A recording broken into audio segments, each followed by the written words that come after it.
Morning.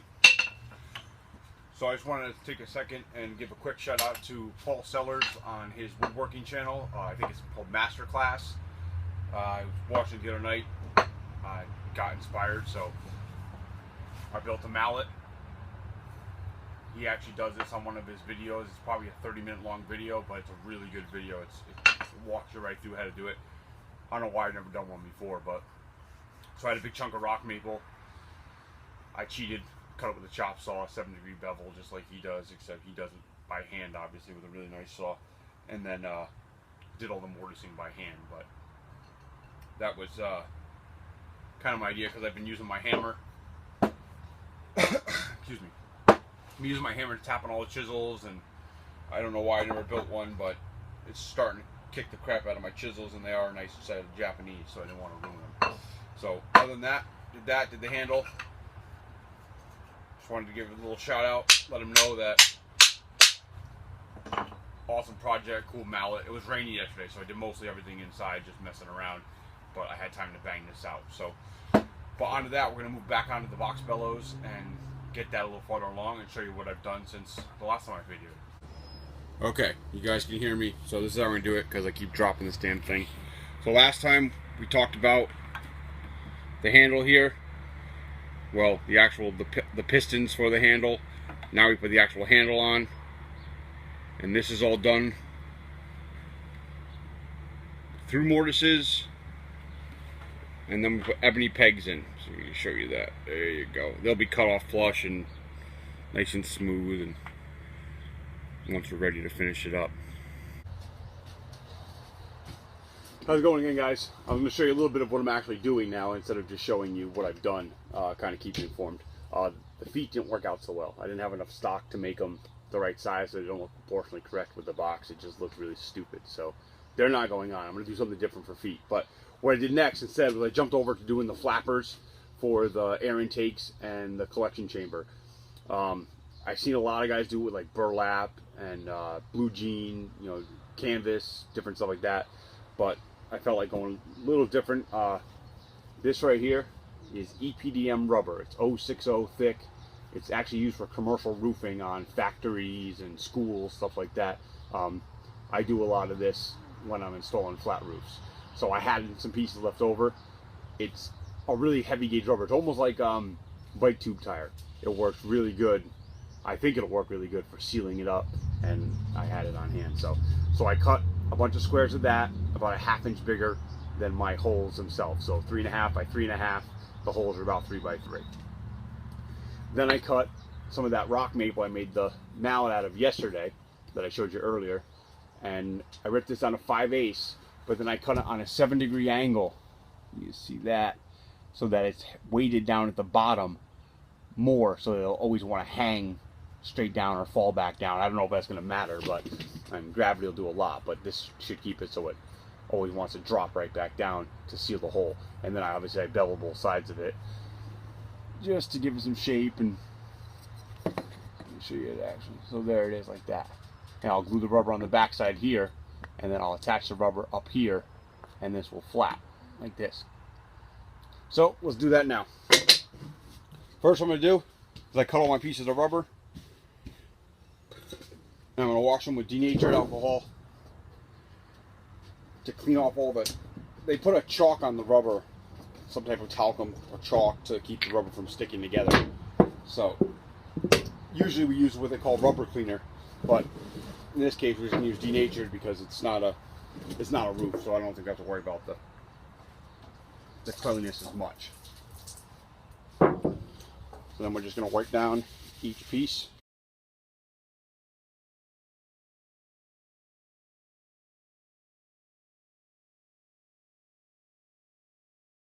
So they do make a glue for it. Rubber cement would work. I'm just going to use yellow carpenter's glue to see how that works. I have the rubber glue at my shop, but not here right now. So we're going to see if yellow glue works. We use Type On 3. With the surface being clean, it shouldn't be a problem. And I'll put them together and then clamp them up and let it sit.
Alright, so what I'm doing now is I milled up these 5/8 blocks of maple.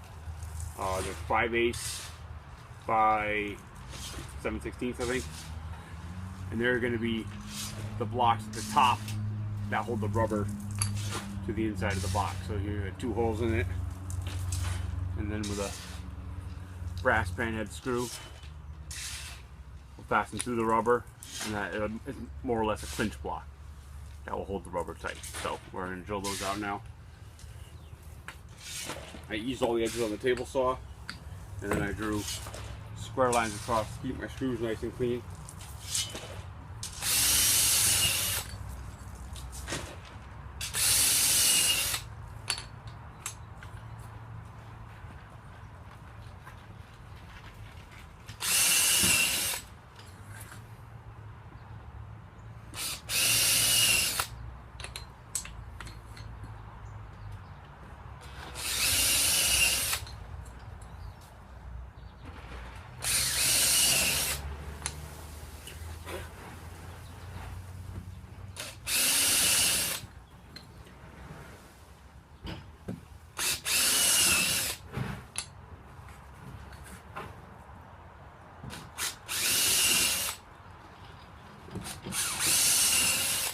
There we go, all 6. Okay guys, here's where we're at. We got the handle on. I think I showed that a little earlier, so I get a better angle for you. You got the through mortises there, ebony pegs. So the feet didn't work out, like I said earlier, but so we worked on the flappers. Wood would back up with rubber, like I showed you glued them up earlier. There's 2 over there. Slide this piston back here, so you can see them there, installed, ready to go. And then we come over here.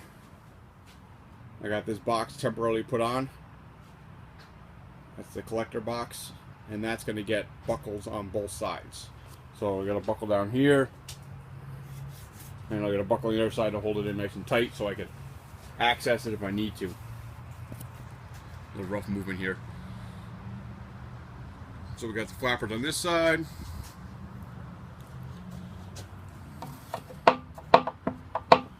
And everything's pretty much working nice and smooth. There's our piston. As you can see, there are flappers now. So what I'm going to do now is I'm going to put 3 pieces of glass on the side, the bottom and the 2 sides to reduce friction on this, and I can wrap that in felt. So I've left enough room to slip down a couple pieces of plate glass to make it all work. And I'll show you that next video, obviously. But we're getting there. Almost done. So we'll see how it turns out. It's moving air right now, but I think because the gap I left for the glass, it's not moving as much as I'd like, but it is moving air. And like I said, I'll show you once we get it all finished up and put together. Alright, have a good one. Okay guys. Okay, here it is. All done. Well, working. Obviously you got to do the finished stuff. I'll just kind of show you around. Here's those latches I was talking about with a little bit of gasket material. Right down in that little gap there, little rubber gasket. Pulls it nice and tight. There is the box bellows, or fuego, or however they say it. And then if you look on the inside, look down on the inside here. Sorry about the camera again. We installed glass on all surfaces. So you got glass in the bottom, glass on the left, glass on the right. And right now we just wrapped it in an old t-shirt just to get it going. You can see the piston operating nice and smooth. It rides so nice on that glass. I think it really is gonna, a little cleat holding all the glass all around. All screwed in. Our maple blocks. And then this thing, we just pop this off. Go around the other side. Pop this off. This comes right out. Now you see the little flappers right in there. So if we need to access it to work on them, to do anything, we just line it back up.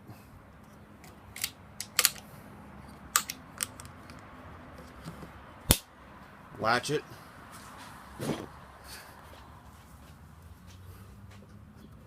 Come to the far side. It's almost like a little toolbox now. Latch it. There it is. See if I can show you a little bit of.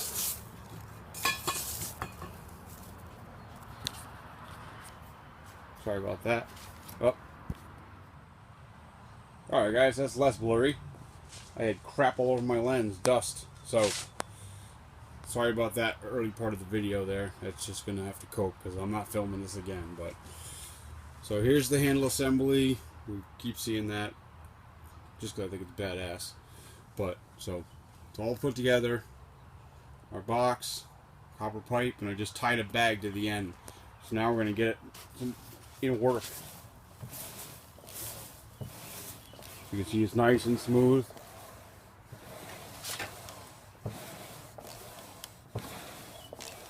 Actually, it's pretty easy to move, surprisingly. I did some wax, paste wax on the shafts. Eventually they'll get even smoother as I add more and more wax.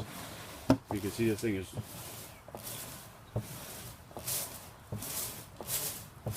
I put some power on it if I'm going to forge weld. And this is my left arm, my weak arm. And I'm not even, this is fine. I think that glass really helps to make it nice and smooth. So, we'll just let it die down. Oop, it didn't even die down all the way. One shot. So there you go. Box bellows. All done. Another big thing today. We go out here, do all this cords and mess.